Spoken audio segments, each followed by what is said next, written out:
Some people are just hypo-aroused. They're just not motivated enough. And those people would benefit greatly from cultivating practices like superoxygenated breathing. So this is something along the lines of like Tumo type breathing. So rapid, and we look at this in the lab, we're actually running a human study on this now.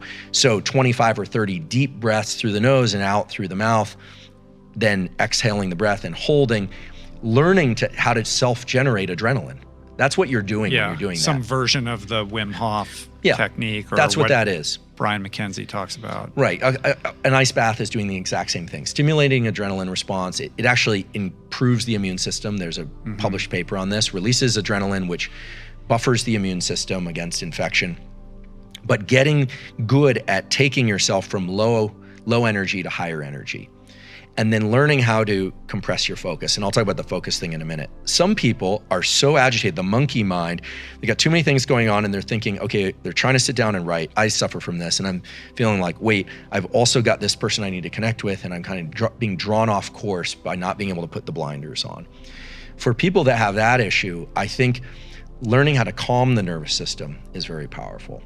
And the best way that I know how to do that is based on 2 studies, one published in Nature, one published in Cell Reports recently, showing that physiological sighs, there's actually a thing in the literature called physiological sighs, are one of the fastest ways to bring our overall levels of autonomic arousal down. And a physiological sigh is 2 inhales followed by an extended exhale. So it's like, it's not just a deep breath, it's 2 inhales followed by an exhale, okay? And what that does, and this has been shown several times now in humans and other species as well, is it dilates the little sacs of the lungs, and that second inhale dilates them a little bit more, and it pulls a little bit of carbon dioxide out of the bloodstream so that when we exhale, we offload the maximum amount of carbon dioxide, and it perfectly adjusts the ratio of carbon dioxide and oxygen in the bloodstream and lungs. And sometimes it only takes 1 of these double inhale exhales. Sometimes somebody needs to do 2 or 3. But that's the fastest way to bring the autonomic nervous system down. A lot of people need such a tool because I think we talk a lot about meditation and tools for calm, and I can go to Esalen for a weekend and get a massage, I'm gonna feel very good, but then when I'm thrown back in real life, I need something that's gonna work in real time, what I call a real-time tool.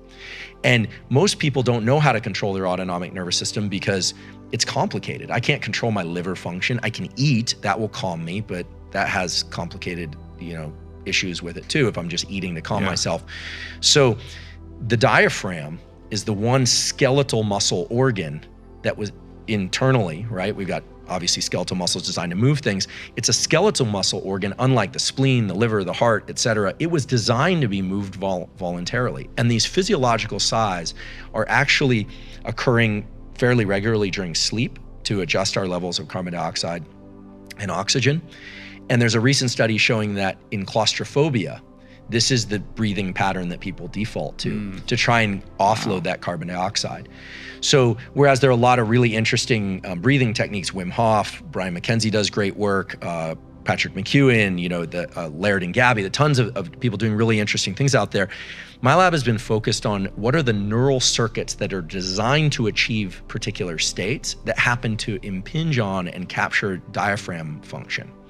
And so the reason I think breathing is so powerful is that everyone has a diaphragm, and it's the immediate link to the body. A lot's been made of the vagus nerve, the vagus is the path between the body and mind, but the vagus is very slow.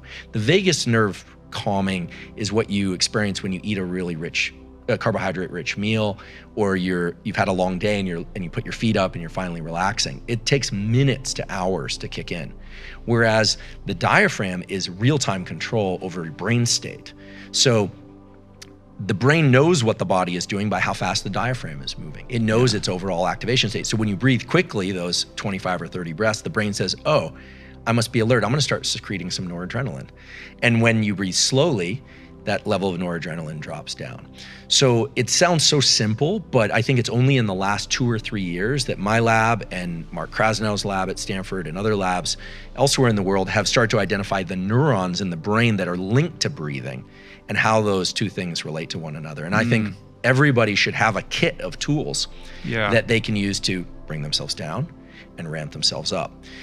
I'll just say one other thing about focus. So when we're in a high alert state, something very powerful happens that I think partially explains your ability now to drop into this book writing.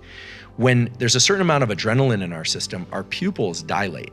Remember, the eyes are not connected to the brain. Our eyes are actually two pieces of central nervous system. They are two pieces of brain outside the skull that were designed to control our overall arousal state.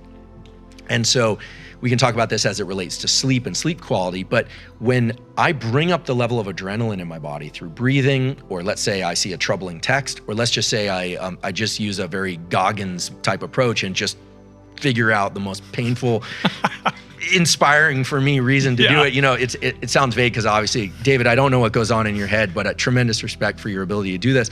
But he just ratchets himself out of that ditch and puts himself in motion. The pupils dilate. And when that happens, our visual system actually enters something that's a little bit more like portrait mode on our phone. There's a process called accommodation, and your ability to focus on one thing visually actually becomes better, and your ability to see everything else blurs away. And that's the ability to just see that screen of text, or that if you work on pad and paper, to just see that pad and paper. And then as you start writing, what people don't realize is that mental focus follows visual focus. Now, in blind people, it's slightly different. It follows auditory focus. But in most people, your visual focus, as you bring that into really sharp relief, that image of your book, and you stare at it, you're gonna feel some agitation and your mind's gonna be jumping all over the place. But if you wait just a couple minutes, the rest of the world will disappear. I think this is sort of like the flow state people are looking for. But remember, the gate of entry is one of you have to wade through some sewage before you can swim in clear water. Right. That's the way I always think about it. But the visual focus is what brings the rest of the brain into cognitive focus. And people in the martial arts understand this. You've probably experienced this running when you're feeling exhausted and you can just concentrate on one milestone and get there. You can almost bring that into what you're doing is you're linking that to the dopamine circuitry. You're saying that thing is the milestone, not winning the race, not some other thing outside this immediate environment, that thing. And when you're able to start capturing these peripheral circuits, meaning the body, the diaphragm, the visual system, then you start getting past this whole idea of mindsets, and it really becomes about the body setting the mind. And this is where I think when you say action leads the rest, right? What you're saying is grounded in real neurobiological data.